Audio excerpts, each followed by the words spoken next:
அவரும் வந்த உடனே அவர் செய்வார நாங்க எதிர்பார்க்கல. எப்படியாப்பட்ட கவர்மெண்ட் வந்த உடனே செய்யல.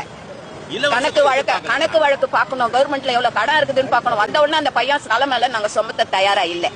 புரியுதா? அந்த பையன் வந்து மூளைய வச்சு உடனே ஒன்னா செய்யணும், பொறுமையா செய்யணும். எடுத்த எடுப்புல நான் செய்ய சொன்னேன், நான் செய்யறேன்னு சொன்னேன், மக்களும் அவரை கேட்க கூடாது. ஏன்னா கவர்மெண்ட்ல நிறைய கடன் இருக்குது. புரியுதுங்களா? அவரை போட்டு மன அழுத்தத்துக்கு ஆளாகக்கூடாது. வணக்கம் நண்பர், நாங்கள் ஜான் ஜேடி. சோசியல் மீடியாவில் பார்த்தீங்கன்னா இப்போ வந்து நிறைய பேர் வந்து இப்போ இருக்கிற ஆட்சி வந்து சரியில்லை. ஏன்னா அவங்க சொன்னது வந்து இதுவரையும் எதுவுமே செய்யலை. இந்த 2500 ரூபா வந்து தரேன்னு சொன்னாங்க, ஒன்றும் இது வரையும் பார்த்தீங்கன்னா தரல.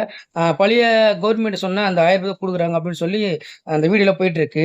ஸோ இந்த டைமில் பார்த்தீங்கன்னா இவங்க இந்த வீடியோ வந்து இப்போ ரொம்ப வைரல் ஆகிட்டு இருக்கு.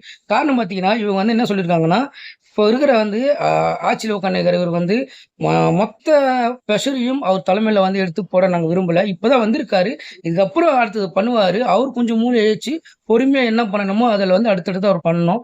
ஸோ மற்ற மாதிரி வந்து எல்லாத்தையுமே வந்து உடனே பண்ண முடியாது அப்படின்னு சொல்லி இவங்க தரப்பில் வந்து சொல்லியிருக்காங்க. இதை கேட்டு நிறைய பேர் பார்த்தீங்கன்னா, ஆமாங்க, அதாவது வந்து அவர் ஒன்றும் 1 மாதம் கூட ஆகலை, அதுக்குள்ளேயே பார்த்தீங்கன்னா இவ்வளோ விஷயங்கள் வந்து அவர் பண்ணல அப்படின்றத விட இன்னும் டைமே ஆகலையே, ஒன்றும் பண்ணுவார் அப்படின்னு சொல்லி அப்படி வந்து சப்போர்ட் பண்ணி பேசியிருக்காங்க. சில பேர் பார்த்தீங்கன்னா இதை வந்து நம்ம வேஸ்ட், இந்த ஆட்சியை வேஸ்ட் அப்படின்னு சொல்லியிருக்காங்க. ஸோ இந்த வீடியோ பற்றி உங்களுக்கு கருத்தை கமெண்ட் பண்ணுங்கள், முடிஞ்ச என் சேனலை ஃபாலோ பண்ணிக்கங்க. ஆனால் பெரியவங்க தாங்க, அவங்க வந்து யோசிச்சு அவங்க சொல்கிற விஷயத்த கூட நிறைய பேர் வந்து பார்த்தீங்கன்னா இப்போ யாரும் அவங்க யோசிக்கிறவங்க யாரும் யோசிக்கிறது இல்லை அப்படின்னு சொல்லி